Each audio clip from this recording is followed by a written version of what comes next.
Hey everyone, I wanted to make a quick video today of, I guess, validation of your feelings and positivity and hope, because I'm just blown away every day by the level of courage that people in this community have. This experience of, drug withdrawals and reactions and their effects on people's minds and bodies is unlike anything else that I know of. And the fact that people, endure this and are so strong through this, even though they might not feel that way, is really incredible to me. And so I wanted to acknowledge all of the people who are going through this horrific struggle, that you are like the strongest people that I know. And not just for enduring all of the symptoms that come with this, but also everything else that goes along with it. And I've mentioned this in many videos before: the isolation from family, friends, community, the medical community, doctors, health professionals, everyone. There's so much isolation and gaslighting and people making you feel like question your own reality, which I guess is the definition of gaslighting. And wondering, you're trying to process what happened to you yourself, and then you have everyone around you, and obviously, like, a lot of times, or some of the time, people's surrounding families, spouses, kids come around, and sometimes they don't. For me, it was kind of half and half with my own family. I think half of my family kind of wrote me off as faking it or lying or just being dramatic or full of anxiety or whatever. And the other half was very encouraging, loving me through it and sticking by my side. And I realized that everybody has a different experience there. And there's the symptoms, there's the isolation and gaslighting, there's the fallout. So many people lose their sources of income, their savings, their jobs, their everything that they've known up to the point that this strikes is altered. And people will describe often in this community of losing marriages and losing relationships that are meaningful to them, friends and family, and their jobs and their incomes, like I said, their health as they knew it. So another thing that people really struggle with is their whole lives they felt that they had agency over their mind and body, and suddenly it's like their bodies have completely turned against them.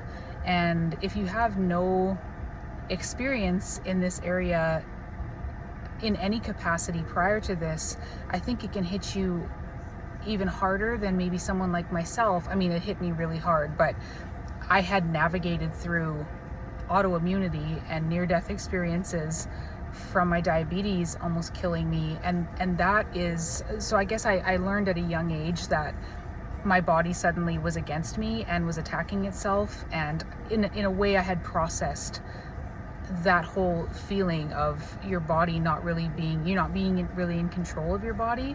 So in that sense, I already had experience processing and going through that. But obviously the symptoms were on a whole other level when I went through the drug process. And so trying to navigate that is another very scary and disturbing thing to many people, regardless of their prior health status, which a lot of times the people that I talked to had no health problems, physical or mental, before this happened to them. So that's another layer to all of this, is losing that control over, your own thoughts and your own ability to move or not move your body, or just everything. Your whole health is altered if you are going through this experience.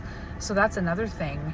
And just the day-to-day survival and challenges that people face. I mean, it takes an incredible amount of courage to keep going through this. And so I commend everybody going through this, no matter how long you've been in it, no matter where you're at. And then another thing that I want to acknowledge is the grip that these drugs have on people. And that's another thing that people who are in the process of tapering or holding and are still on the drug, whether that's from a reinstatement or the initial taper, they really struggle with like the grip that these drugs have, because people will cry out to me and say, I just want off this poison. I never was like this before this drug, but they're trapped because it's like they can't rush their taper, and they're forced to hold on a drug and try to stabilize, and they just desperately want to be off, but this drug has that grip on them, like, well, yeah, you can't get rid of me that quickly. It's just evil, and there's not a lot of other experiences that I can think of, or drugs, where this is the case. I mean, I don't know of any other drug that you have to taper potentially as slowly as a psych drug. And that's really difficult for people, because again, they feel it's like this master-slave relationship where you're the slave and the drug is the master. It's like it controls everything. And for me, like, I never did any slow tapers.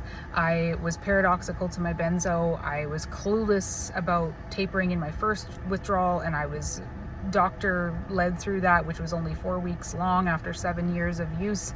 And so I never went through that process of trying to stabilize and hold. And well, I did kind of try in my benzo taper, but I was so paradoxical, I had to be pulled off it in the hospital very quickly. But I really feel for the people, not only who have to deal with all the symptoms and everything I just listed, but also the people who are on the drug and desperately trying to get off, and just the sense of helplessness that they feel.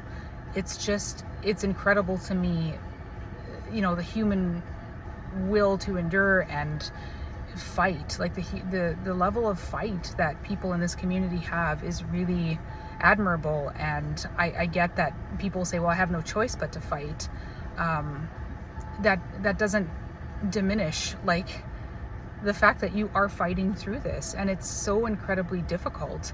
And so I just want to acknowledge that and encourage people to keep going. I mean, it's cool because, so I haven't really made an announcement in a video yet, but I have started coaching again, and I've been doing it pretty casually.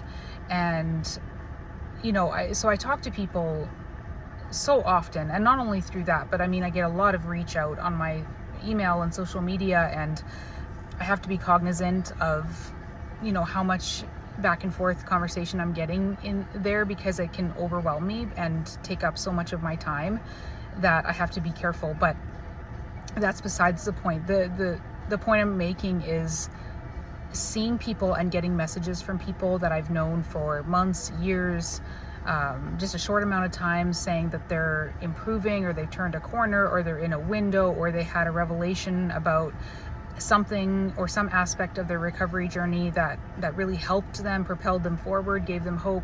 It's really cool to see, and it's the reason why I keep coming back and keep engaging in this community, is because first of all, the level of courage that I see people display going through this, and also seeing people get better. I mean, it's the absolute best part of it.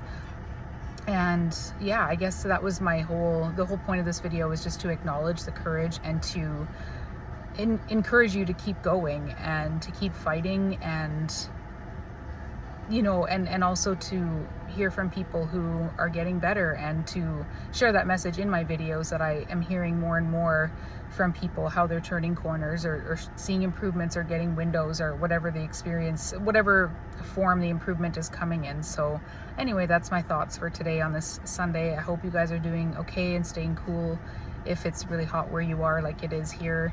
And yeah, I'll see you guys next time. Bye.